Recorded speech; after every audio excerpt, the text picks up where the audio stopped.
This is Paul. Yeah, I'm just sitting here. Yes.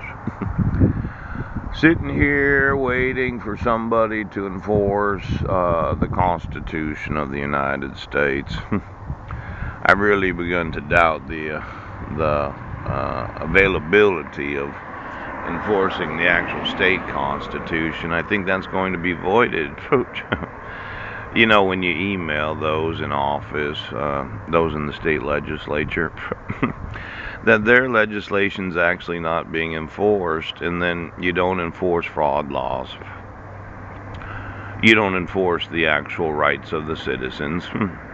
You allow for kidnapping and abuse of power, violating federal statutes. What happens when a state has their constitution removed so they no longer have any laws to make underneath that constitution?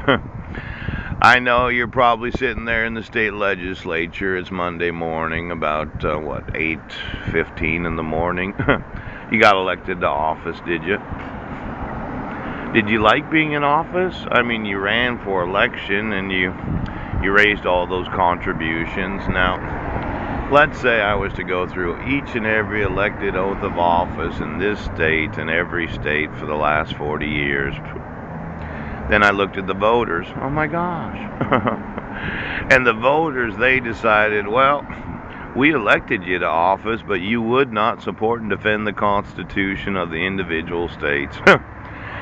And you spent all that money in campaign contributions. You made those signs. You had those big town talks and rallies. And you said, well, I'm the man or woman that you should elect to.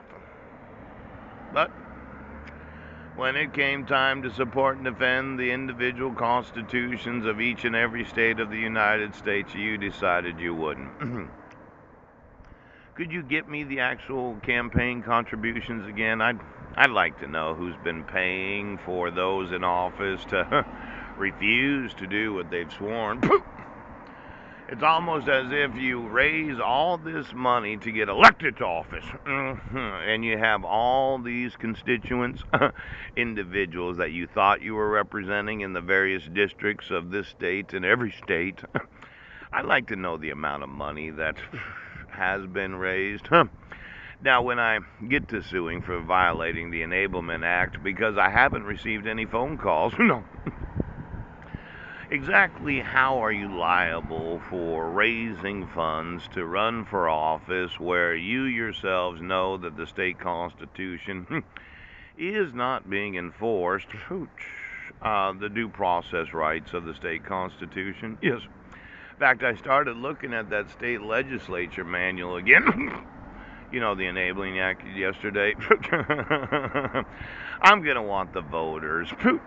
Why don't you give me all the parties of each and every state that filled out a little form that said, yes, I would support the Constitution of the United States and the Constitution of the individual states that I'm running for election for.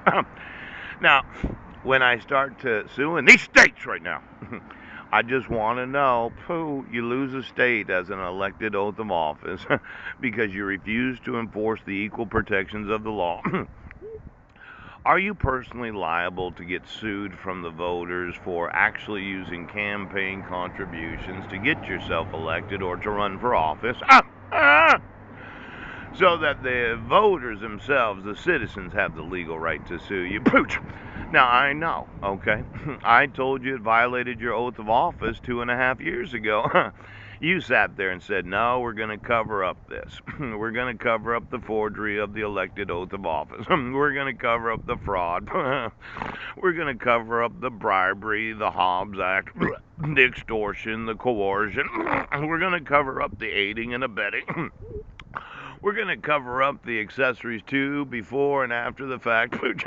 We're going to cover up all the crimes so that nobody, as a voter of the state of Washington, that voted for any person to be in fucking office